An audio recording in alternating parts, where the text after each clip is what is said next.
Britain has a moral responsibility to help refugees from conflicts in which it has participated, the Bishop of Manchester says.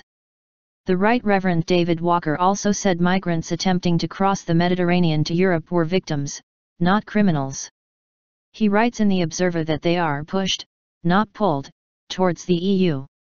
Some 1,750 migrants are thought have died this year while attempting to cross from Africa to Europe. More than 35,000 migrants are believed to have made the crossing, many of whom were fleeing war and poverty in the Middle East and Africa. Moral cost.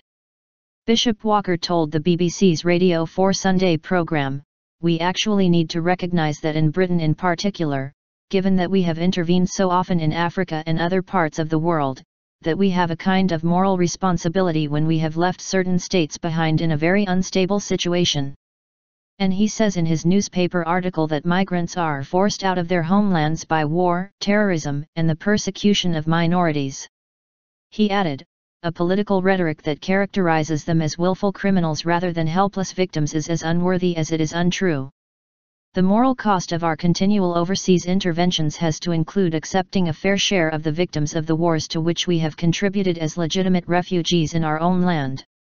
I want my country to be governed by those who are prepared to look at the faces of the desperate, be it the desperation of the asylum seeker or of the food bank client, and to look at them with compassion." The bishop's comments come after more than 750 people died on a boat crossing from Libya a week ago. Following crisis talks in Brussels, European leaders are to triple funding for rescue operations aimed at migrant boats in the Mediterranean. The boost in funding to some £86 million brings spending back up to about the level of Mare Nostrum, an Italian-run search and rescue operation that was cancelled last year. Several member states pledged additional naval resources, including the UK, which has previously been a leading advocate of reducing naval patrols. It now said it would contribute helicopter carrier HMS Bulwark, 2 patrol boats and 3 helicopters. Germany, France, and Belgium have also offered ships.